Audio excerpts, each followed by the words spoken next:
Welcome to the root of all success with the real Jason Duncan, a podcast that explores how the world's most powerful entrepreneurs unlocked success and how their stories can help you do the same.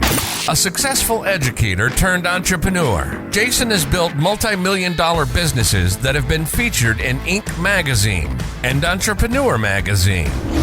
His life's mission now is helping entrepreneurs live what he calls #the exit lifestyle. Introducing TEDx speaker, mastermind leader, author, entrepreneur, cigar aficionado, motorcycle enthusiast, and host of The Root of All Success, the real Jason Duncan. The real Jason Duncan. Well, welcome back to the show. I am the real Jason Duncan. I got a great guest for you today. His name is Mario Lanzarotti, and he has, by the time this airs, I'm sure 1 million views on his TED Talk on YouTube, which you can go look up. You can find him at mariolanzarotti.com and then see his TED Talk. He and I shared the TED stage last year and had a great time. And we had known each other prior to that, but we had never met in person. But this guy's an impressive individual. He had one of the most amazing TED Talks you're going to hear. Talking about his story, which we're going to talk about today on the show, about how he wanted to be a pilot and things changed for him. He moved through suicide, the contemplating suicide to deciding to move to New York, and because he's from Germany, now lives in South Africa. Half Italian, half German. So he's got a really interesting backstory, but he's a high performance coach. As I said, a TEDx speaker. He's a conscious leader, and he's focused on helping entrepreneurs make more money in half the time through building an unstoppable mindset. And really, that's what you're going to see in the show today. We're going to talk about mindset. We're going to talk about how his mindset allowed him to have a definite chief aim in life, and how that definite chief aim in life helped him push through some of the very difficult times and some good times. We're also going to have a little bit of a conversation about how he exited his company in kind of a lackluster way.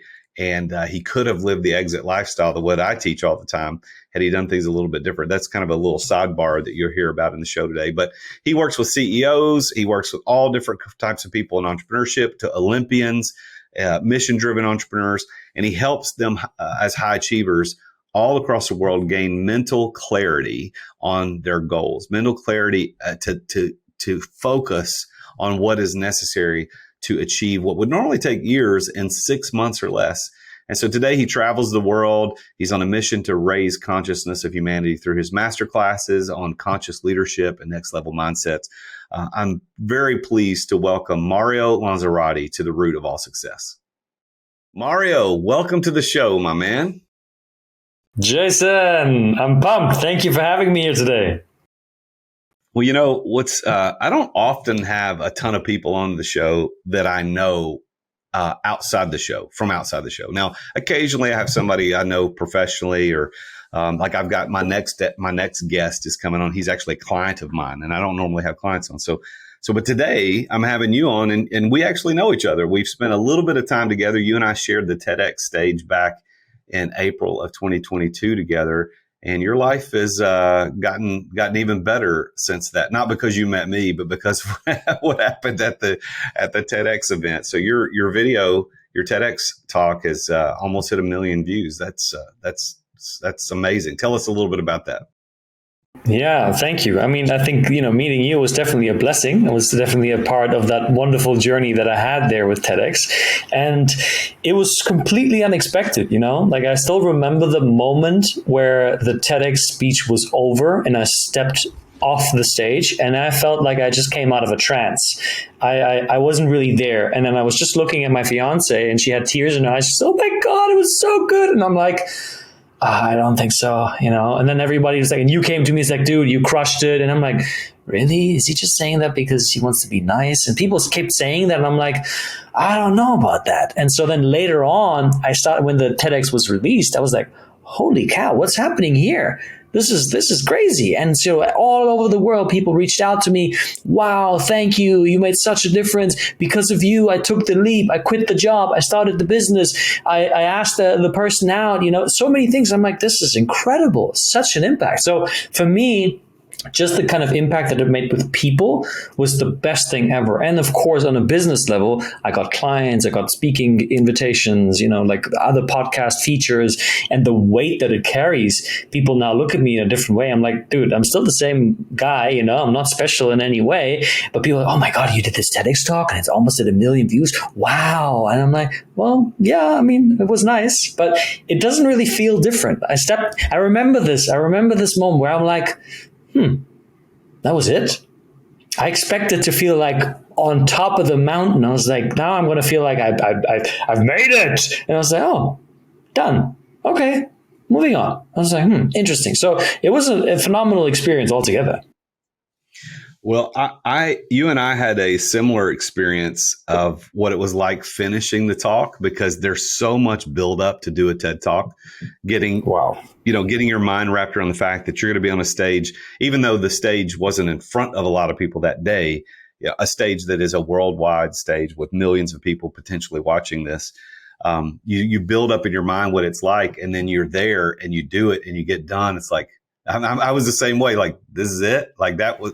And I was the second speaker, which I really, really liked going second, because then I could stress free listen to all the talks the rest of the day. But I can say this, you killed it. Like, of that day, definitely one of the top talks of the day. And as it turns out, I can't imagine anybody had more views from that event than you. I think you're leading the pack by several hundred thousand views. So I'm curious, how did you manage to get that many views? Not to say that your talk wasn't worth it, but like, how did you get that many views out of the talk? Yeah. That's a great question. And I was asked this question by a lot of people. And in the beginning, I was like, I don't know. I didn't really do anything special. I mean, I didn't hire an agency. There was no paid ads. I didn't really go in with like an actual strategy of say, okay, as soon as it launches, I'm going to do X, Y, and Z. All I did genuinely is I reached out to people in my network and, posted on all my social media and said, hey, please reshare, please like, comment, all of that stuff. But I didn't like make a list of 100 people, which in hindsight now I probably would do. I'd say, hey, the moment it launches, can you please share it on your social media? It would have probably grown even further than that. But what I recognized, and I was talking about this with another Bellwether member, with Dan Young, and he asked me, he interviewed me, and he's like, what did you do? And so I told him, and I said, I know your strategy. I said, what does it tell me? And he's like, your strategy is kindness. And I'm like, what?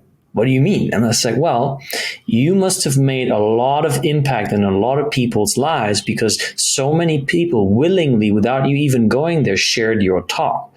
And I reflected on that. And I was like, that's actually true. Because one of my core intentions whenever I meet anybody is I want to help you in some shape or form, make your life better. And usually I do it because of the what I bring forward are inner shifts, a mindset shift. So it doesn't matter whether you are a billionaire or whether you're a guy living on the street. Anybody spending time with me can benefit from spending time with me because of the tools that I offer. And so I just willingly share them all the time. And he's like, dude, your strategy has been kindness. It's the law of the lever. It's the leverage that you have with people. And I was like, oh, that makes so much sense. So I would say that was my secret strategy to blowing this thing up. Do you have plans to do another TED Talk, or have you been invited again? I mean, what's the future hold for you? So great question. I asked myself that as well, and I was invited again to do another one. And the first thought that came up was like, oof. No, because it took a lot of effort and time and energy to prepare myself, because I was on this thing. I prepared myself like I was going to the Olympics, because like this is a once in a lifetime thing. I'm not going to mess it up. And to give you an answer, yes, I want to do another one. And my ultimate goal with TEDx is to be on a TED stage. So at some point in my life, I'm going to be on a TED stage. That's where I really want to end up. But I'm open to doing more TEDx in the future. Not this year, maybe the next year or the year after that, for sure. Do you tell people the difference between TEDx and TED? So TED is the mother brand, if you like to call it, and TEDx are individually hosted events, sort of like almost like a franchise, where you can apply to become a TEDx facilitator, a host, and then you can host these events anywhere in the world. And there's no, from what I understand, specific schedule, like a time schedule, whereas the TED events, they happen at specific times throughout the year in specific locations. So there's only a handful. And as you said, when we gave the TEDx talk, I think there was like 60, 70 people in the audience at a certain point. TED events apparently have tens of thousands of people in the audience. So I'm thinking, I mean, if there's like a couple 10,000 people in front of me, that's a whole different ball game. So that I find is the difference. And there's also a weight, of course, to it. If you're a TED speaker, if you knock that out of the park, then you're good. You're what they say, a made man or a made woman. So how did you get your start as an entrepreneur? Because my show is about interviewing entrepreneurs, mostly about how they became successful. You've become successful as a TEDx speaker. But how did you get your start as an entrepreneur? Yeah, great question. So let me go a little bit back. So I grew up in Germany. I'm half German, half Italian. And I went down the corporate path in Germany because I was taught that, get a safe job, get a job that has a high status. In Germany is very important. So lawyer, doctor, work for like insurance, banking, or in my case, what I found is become a pilot. And I went after the pilot career in Germany for Lufthansa, and I was admitted to the flight training school, which was incredibly difficult to just get into, to have a 97% failure rate. And there's thousands of applicants every year. And I made it. And the moment I stepped into the school, I had this incredible feeling in my gut that said, turn around and run. And I was like, no. Because I went in, I was like, oh, damn, this is real. This is actually your life now. And I went through a period of recognizing that I had been living the should life. I'd been living according to an expectation that I thought this is how you're going to live a successful life. And, through that, I became severely depressed, close to suicide, chronic back pain for 1.5 years. And I spiraled down into this pit. And at rock bottom, I found online on YouTube, Tony Robbins and Les Brown. And that was the first time in my life where I heard about mindset shifts, and I learned about the mind. And then I recognized that I had created this world in which I was suffering so much. And after listening to these two men, I felt like there was a greater degree of freedom that started to form in my mind. And at that point, I decided I will never, ever again work for somebody else. And so I decided that the next stage in my life will be entrepreneurship. And so then, I studied and I went to New York. And then in New York, I co-founded a custom shoe brand called All and Sundry. We made handmade custom shoes in Italy.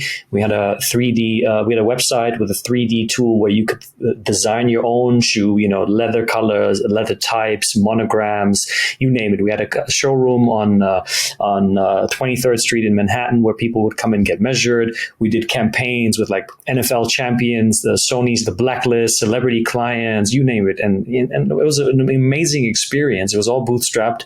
And then in 2019, we sold the brand.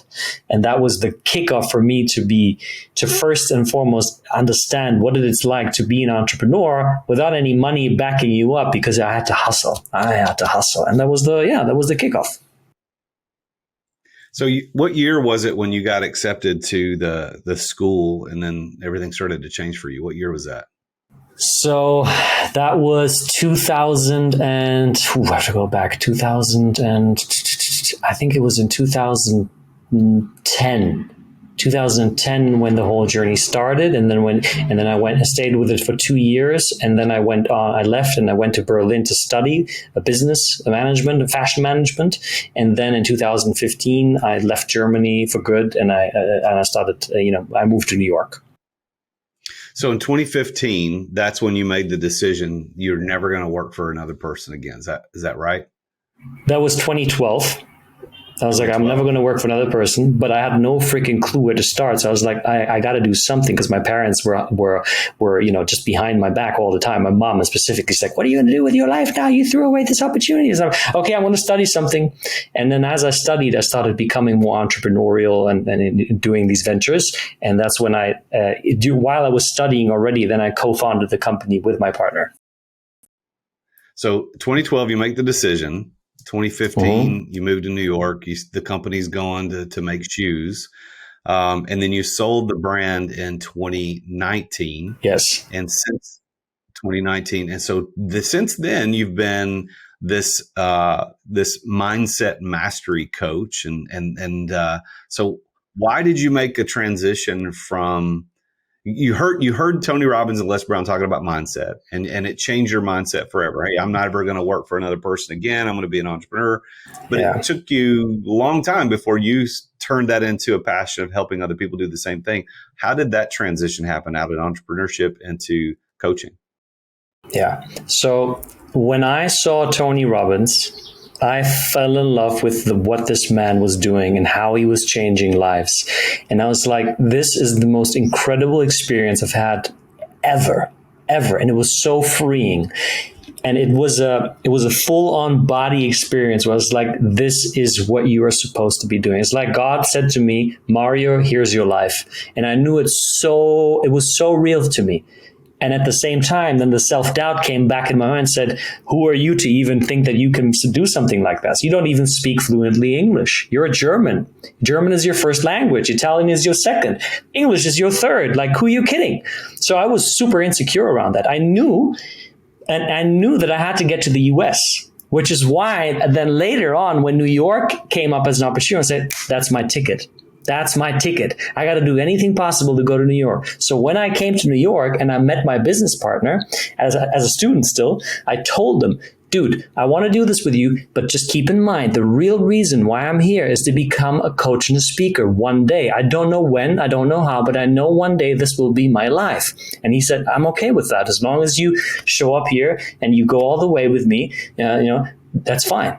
And so that's why then at some point I said, I'm out of here. Like, I can no longer do this. My calling is calling. It's so loud. It's screaming at me. I got to make the jump. And I did. So your partner is pretty instrumental in helping you do this. It sounds like. Is he still part of your life today in terms of you guys are friends, a talk, or yes. What? Yes, he's a dear brother. We did this thing together, incredible journey. I supported him, he supported me, and he always was, it was more important to him that I would one day live my true calling than us making this business a real success. And that to me was so important that I said to you, dude, I will throw my whole heart and soul at this and give you my absolute best until the day where I can no longer do it. And he's like, let's do it. And it worked out. So when you started the shoe company, what was the impetus of a shoe company? That's kind of an interesting thing. Did you have a connection in the shoe business or shoe world? Why shoes? So when I came to New York for the first time as a student, I had to find an internship. And I had already done an internship at a luxury consulting agency in Berlin. And I worked together with the founder. And the founder made me a partner because I worked so well with him, because I was really good at what I was doing. So he said, dude, I want to bring you on as a partner. And then, I went to New York and I said to myself, if I did it once, I could do it again, right? I got to find a way to stay in New York, but I don't want to work for a freaking company because, remember that time with Lufthansa? Not going to happen again. I'm not going to have a boss. So then I found my then was just nobody, right? I saw him at a trade show. He had a bunch of shoes there. And I was like, oh, these look really sexy. And I always loved shoes. I'm Italian, so obviously we have a thing for shoes, the Gucci's and the Pradas. There's a history there. And so I looked at it and he's like, hey, what is this? And he said, yeah, it's like a side project, like a hobby kind of thing. He was working full time. And I was like, I was like, are you looking for any interns by any chance? And he said, yes. I said, okay, I'll make you a deal. If you allow me to become your partner and co-founder, I will work my ass off. You're not going to have to pay me, but you have to give me that chance that if I prove myself, you're going to take me on board. And he said, deal. And I started with 4 other students from my university. I was the only one that made it because I was like all in, baby. And and then he said to me, then I threw myself at it. I said, let's make this thing big. Wow.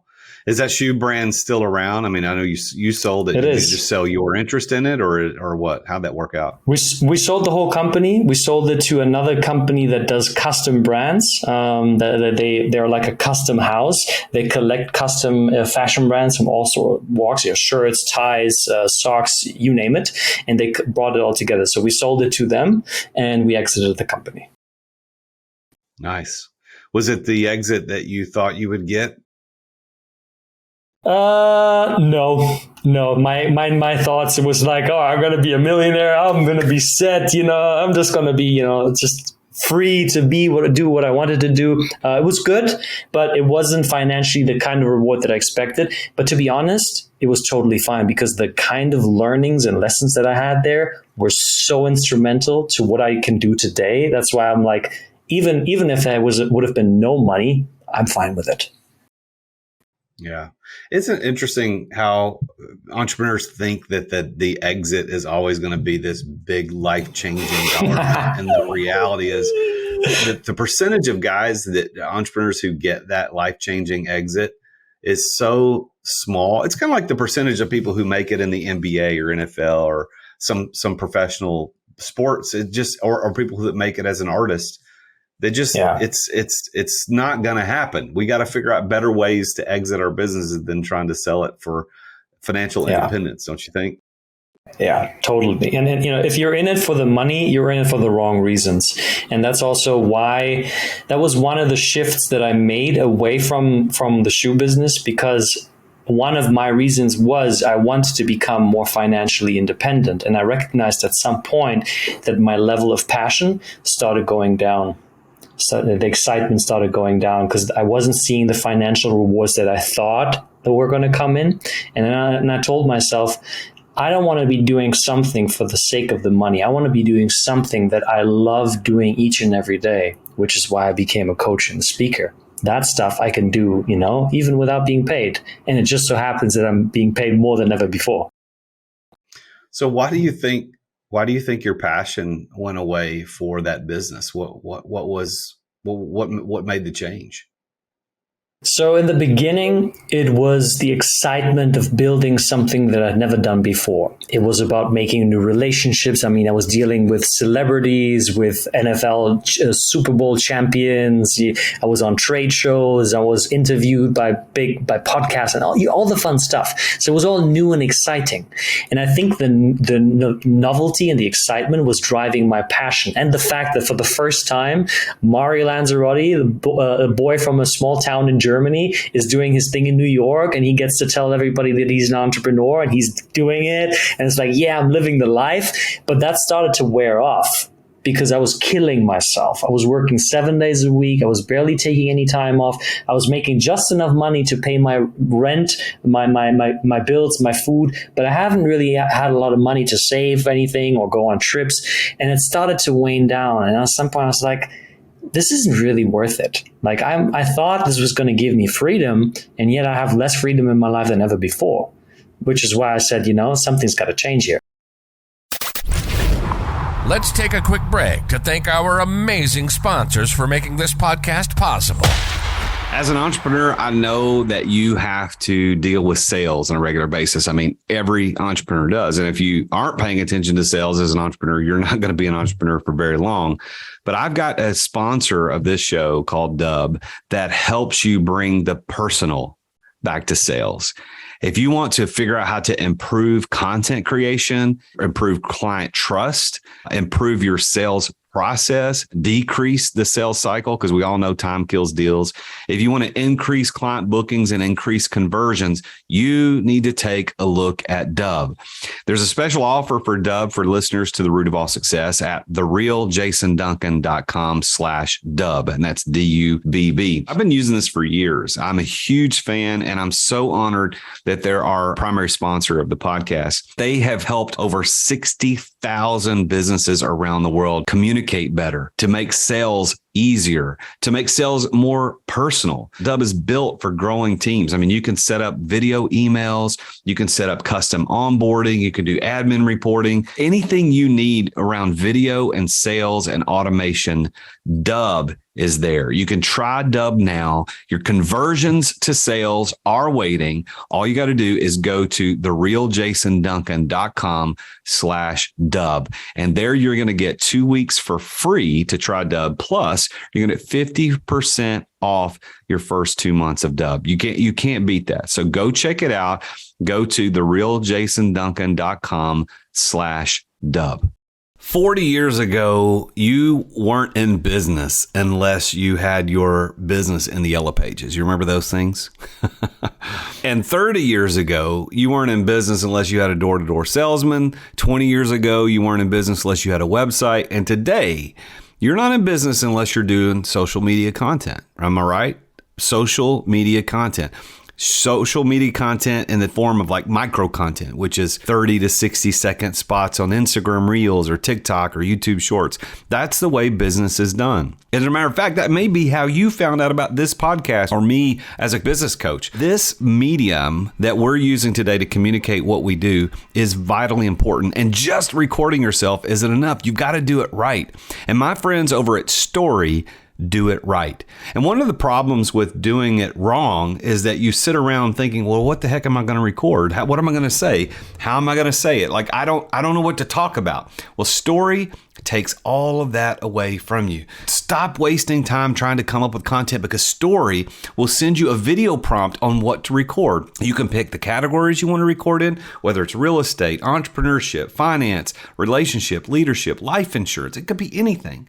Don't waste time on that. And by the way, if you're not confident in talking on video, or if the video editing portion takes up way too much of your time, Story will edit the videos to perform well on social media. They add the subtitles, the pop-ups, the zoom cuts. They remove all the filler words like and and They remove the awkward pauses. And then they take that video and post it for you. They write the captions, they add the relevant hashtags, and they post it on the platforms that you care about the most. It's exactly what you need to be in business today and to be successful at it. So if you want to learn how to do social media the way the influencers do, you need to go to therealjasonduncan.com/story. And that's story with 2 Y's. Why? Because they're awesome. Go to therealjasonduncan.com/story. That's STORYY for 10% off your first 3 months to try Story out. You're going to thank me later. Thanks for listening to our sponsors. Now, back to the show. Well, my listeners will know that story very, very well, because I talk about that all the time. I mean, that is the ironic prison of entrepreneurship, which was my TED Talk, is that we think we're going to get this big payout at the end. We think that we're going to end up with all of this great freedom and time, and entrepreneurship for most people is not like that. And figuring out a better way for you, the better way was based on a goal that you had. Your goal was, hey, I want to be a coach. I know that I'm going to speak. I know I'm going to get on stage. I know I'm going to do that. So for you, you had a definite purpose, which I know Napoleon Hill talks about in Think or Grow Rich. You've got to have a definite chief aim in life. And because you had that, the exit from your business, even though it wasn't what you wanted, led to a better place for you. But how cool would it have been to be able to keep that business, have money kind of still spinning off in the background, and still go be a coach? That would have been kind of cool. So talk about your mindset of having that definite purpose and how that helped you make that transition. Yeah, I mean, what you're talking about is the exit lifestyle, right? Is to continue having a stake in it and continue being paid so you can go off doing other things. Absolutely. Right. So this is a great point. When you talk about purpose, like when I hit rock bottom and I was ready to end my life at 21, 22 years old, and in so much pain, physically, mentally, and emotionally, I made a promise to myself. I said, I will never, ever come back here again. Never, ever. And it was done with such force and conviction that it ignited something inside of me that wanted to find a solution, a lasting solution to suffering. And when I learned about people like Tony Robbins and Les Brown, I found it. And it's like the best way to live a life of freedom, fulfillment, joy, happiness, you name it, all the positive things that people talk about, is to serve, is to make a difference in other people's lives. And the first time that I then got to experience that, someone doing it for me, and then I got to hand it over to other people, because what I did after I quit my career at Lufthansa and I started studying is I started telling my story of how I got myself out of depression by using mindset shifts given to me from Tony Robbins and Les Brown. And people came to me, young students, and like, Mario, what you just shared with me made such a big difference. I saw young students cry in front of me and thank me. And I was like, this is the most beautiful feeling I've ever experienced in my life. I never want to not have this in my life. So I made it my mission to make a difference, to help people free themselves from the limitations in their mind. And I recognized the more I was doing of that, the more on a high level I was. That's why today, like, there's almost no end to my energy. Like, it's now 20-7. I've had 4 coaching calls today. I've had 6 yesterday. And at the end of the day, I'm not crashing like, oh my God. At the end of the day, I'm like, I'm high. I'm like, it's my energy is peaking. Like, I can always do this stuff. Yes, I always take conscious breaks, but because of this internal drive, I will never be stopped. If my business goes bankrupt, it doesn't matter. I will find another way. I will find a way to get back to serve, because I'm so convinced by this, because it's like, there's nothing better than this. You can give me the best diet in the world, the best doctor in the world, you name it. This is the thing. When you make your life's purpose to support other people and to serve, you are unstoppable. Look at people like Jesus, Gandhi, Buddha, Muhammad Ali, you name it. Those people went through incredible odds. Bob Marley, he was shot and still he got back up on stage. Why? I mean, it must be insane, right? But he still keeps coming up. Why is that? Because these people have a burning desire to make a difference, because they've been in the gutters and there was somebody that helped them out. They're like, I'm going to pass on the favor. So when you have this level of purpose, there's nothing that can stop you. I resonate with that so well, because I feel like that the people in the world who have their definite purpose in life. I know Napoleon Hill says that it's 2% of the people figure that out. And I would agree, based on my experience, that only 2% of the people figure it out. And when you figure it out and you start a business around that thing, that is the unexitable business. That is the business that you never want to exit. If somebody offered you $1 billion, exactly. Why? Because this is who I am. This is what I do. You'll do it for beans and you'll do it for millions, but it doesn't matter.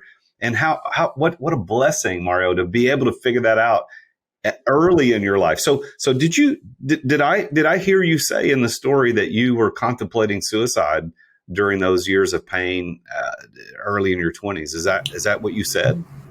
Yeah, totally. I was ready. I remember, Jason, there was a day where I woke up in my bed. I woke up and I couldn't move my legs. My legs were paralyzed. It only lasted for, say a minute or so, but I was so paralyzed with the pain that was going through my body and emotionally. Like, I remember sitting in class at Lufthansa with I had a slip disc, and I could not sit still for more than 5 seconds. I was constantly moving around, and therefore I wasn't focused. I was missing all the stuff, that I was failing the tests, and I didn't tell anybody, because I thought if they find out, they think I'm the biggest failure in the world. Then I started taking heavy pain meds, which made me almost fall asleep in class because they were so strong to numb the pain. So I was so deep into it that I was like, the only exit that I have here is to actually kill myself, because if I tell people what's going on, nobody will like me anymore. And of course, that was all stuff that I was telling myself, because when I told people, the opposite happened. But I didn't see that. I was so locked in. The only moment that I started sharing was when I started listening to Tony Robbins and Les Brown. That gave me that courage, that hope to say, speak up, just tell people what's going on. And that changed my life. But I was ready. I was ready to say, I'm checking out. What stopped you from doing that? When I heard Les Brown's story, I bawled my eyes out. guy who never got to know his parents, who was picked up by Mrs. What's her name, Mrs. Mamie Brown, and how he slept in his office, and how he had failure after failure after failure after failure. And I resonated so deeply with this man. When I heard his story, I was like, I mean, if this guy can do it with these circumstances, come on, Mario, then you can do it. I listened to Tony Robbins' story of how he was, abused by his father, his fathers, and his mother beating him and attacking with a knife, and him still finding it in his heart to spread so much love for the world. I was like, I mean, if these guys can do it, then I can do it. And I have such a good family and people that love and support me. I have this network of safety around me that surely that I can do it. And that's when I said, there's hope. There's that spark. And I went for it. Well, I could say that we're all very glad that you didn't succumb to the devil in you telling you that it's time to end it, and to take the coward's way out, and to take a temporary, what would be a temporary escape of pain for you, but a pain caused tremendously for lots of people around you. So I'm glad that you didn't do it. And I'm also glad that you found your ultimate calling to go from, somebody who wanted to be a pilot to having terrible health problems, wanting to commit suicide, deciding I'm never going to work for another human, another person again. I'm going to be my own boss, going in the shoe business, and then ultimately getting your goal of becoming a coach. It's quite a success story. So how would you define that term, success? That's a great question. I would say true success, and this came through our conversation today even more so, true success is living in alignment with your individual purpose. Everything else is just, a financial boost of your ego is nice. You get to have a good life. But true success to me is living life in alignment with your individual purpose. I love it. I love that definition. Living a life in alignment with your true individual purpose. So with that as a definition, Mario, do you consider yourself to be a successful person? Oh, 100%. Beyond my wildest imagination. I mean, this without this experience that I had at Lufthansa, I would have just probably continued living the average life that most people live in. Nothing wrong with it, it's okay. But to be honest with me, it's like, what's the point? We are given this extraordinary, unfathomable gift of life. We're created by God, and like we are a miracle on 2 feet. And here we are. Yeah, what do you want to do with your life? I'll just get a good job, with a good salary. I'll get married. I'll get a nice house, nice car. Hello? Do you recognize who you are and what you've been given? And I didn't see that for the most part of my life. I only saw it when I hit absolute rock bottom. That's why I'm so grateful that it happened. It was the biggest blessing in my life that I suffered so much. And yeah, that's why today I'm crazy successful according to that definition. So what do you think the keys are to your success? I mean, we've talked a lot about your story, but if you had to isolate some keys that other people could maybe recognize in their own life, what would you say those keys are? Yeah. Number one, slow down. We live in a world that is so hyper-paced, where it has become so easy to distract and numb yourself. And when you keep going at faster and faster paces, it's impossible for you to even take inventory of what is truly right for you individually. Are you living a life in alignment with what you actually truly desire, or are you living the should life? And 99% of the people on earth, I find, are living the should life. They're not truly living. They're even entrepreneurs. Most of them are not truly doing what they set out to do. They chase the money. They chase the status. They chase the fame. But they're not really in here. So the step number one is slow down. Take some time for yourself. Go away by yourself. Go into nature. Book yourself a cabin for 2 days. Doesn't have to be fancy. Tell your friends, your family, saying it's like, people, guys, I need some time for myself to really check in with myself. That's number one. Number two, today I would always say, get professional support. Get a coach, a mentor, a guide, a counselor, whatever fancy name you want, maybe even a therapist. I haven't had the kind of experiences with therapists where I can say therapy is the way, but there are other people that have had that. So I don't want to talk it down, but get someone that can reflect you, because we are stuck in our own little bubble. We have all these blind spots. We have all these things that we don't know, which is most of our life. We're just walking around in a default program. So slow down, get someone to help you reflect yourself. Ideally, have it be a professional. If you cannot afford a professional, get a really honest, straightforward friend.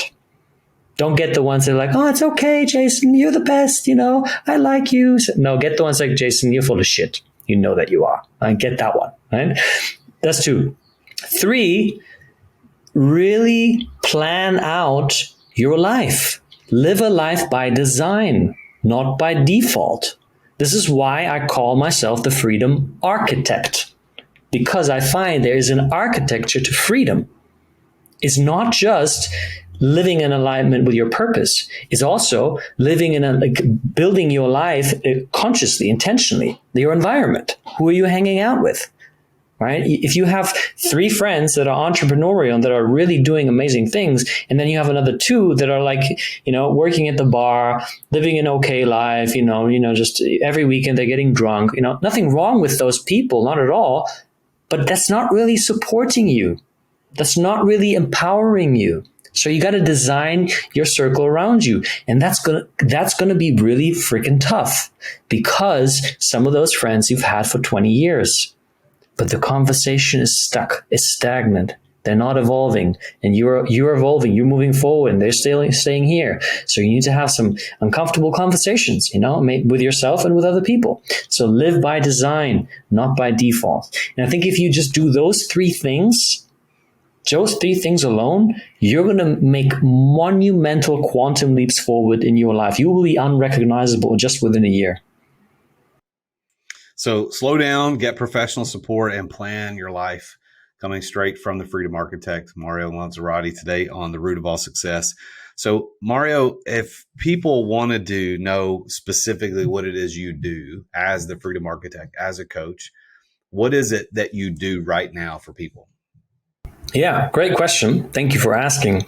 So my expertise today is around helping entrepreneurs make more money in half the time it takes. And precisely in that I bring along 3 key pillars. Number 1 is mindset, which is a lot of the things that we talked about today, where we uncover what are the sabotaging mechanisms that you have in your life. Because the truth of the matter is, what got you to where you are is not going to get you to where you want to be.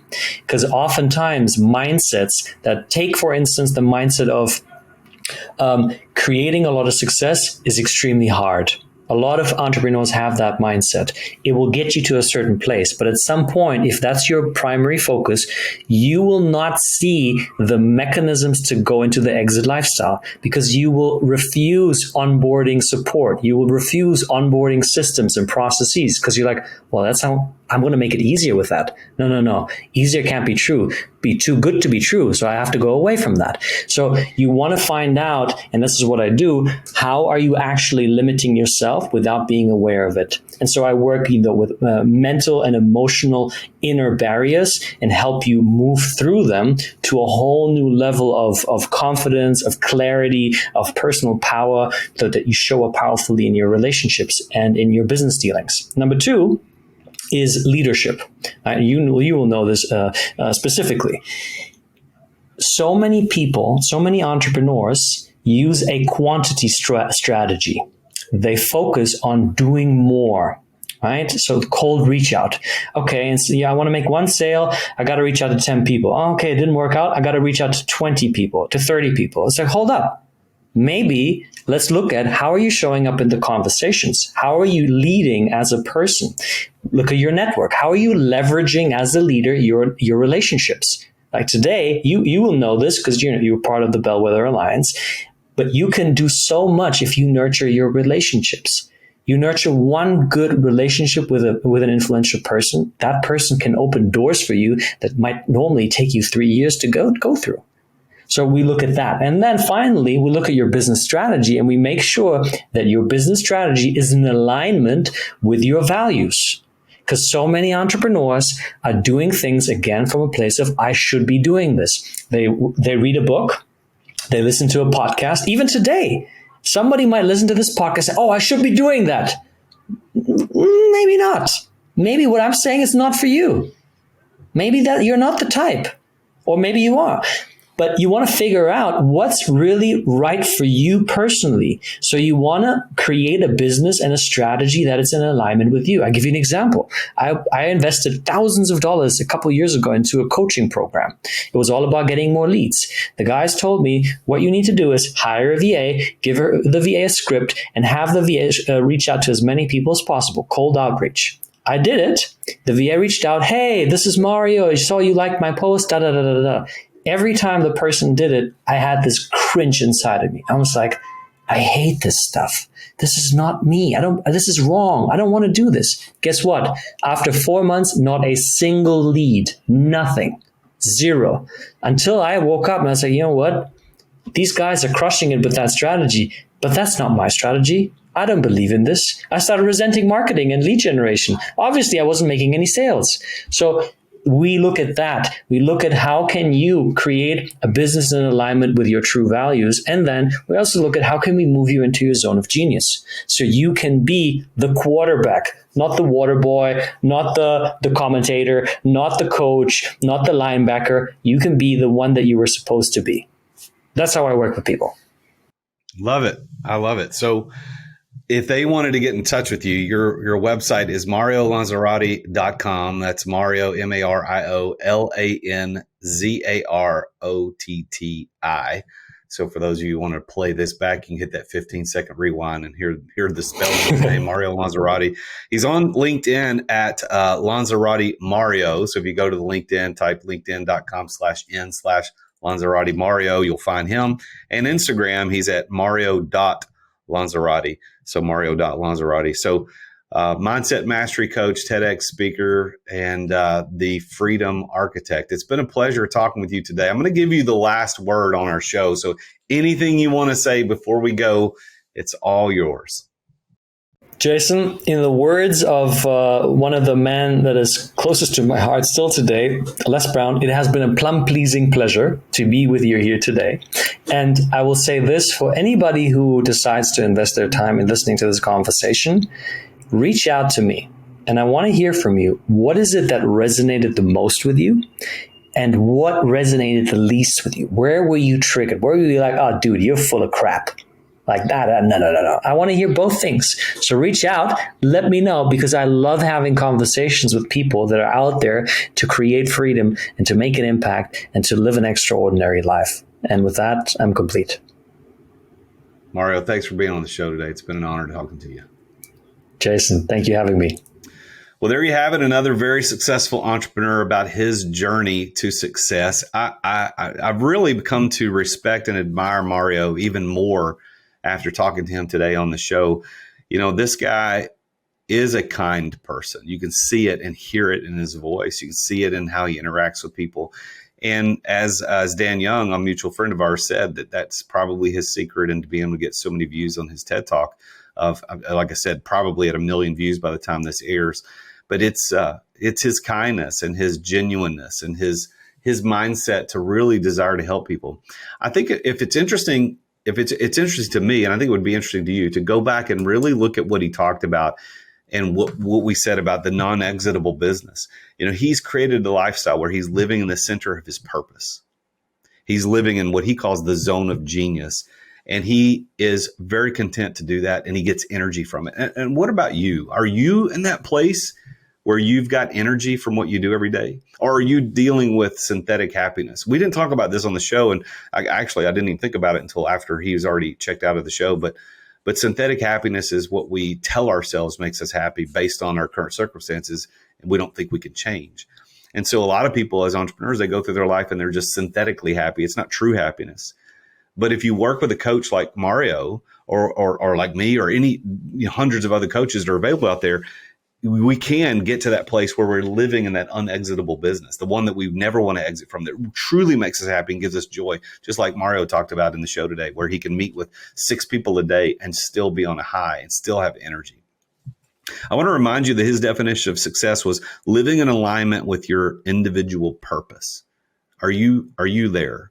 Are you living in alignment with your individual purpose? Maybe your business is holding you back. Maybe there's something in your life that's holding. Maybe there's a relationship that you need to make some significant changes to. Whatever it is, don't stop. It's the beginning of the year. This is actually the first recording of the year for me. This is the beginning of a new year. Take the opportunity to make your life better this year. Reach out to Mario. He's at MarioLanzarotti.com. He's also on LinkedIn and Instagram. You can look him up and tell him that you heard about him here on The Root of All Success. Until next time, I am the real Jason Duncan, and Jesus is King. Thank you for listening to another edition of The Root of All Success with the real Jason Duncan. If you've enjoyed this week's episode, visit therootofallsuccess.com to access the show notes and other helpful resources. Follow Jason on social media at The Real Jason Duncan. Are you an entrepreneur who feels trapped in the weeds of daily operations, not experiencing the freedom you thought you'd have as a business owner? Want to know the way out? Take Jason's free exit readiness assessment to see how close you are to getting ready to experience true freedom and success as an entrepreneur. Go to amireadytoexit.com today. That's amireadytoexit.com. See you again next time here on The Root of All Success.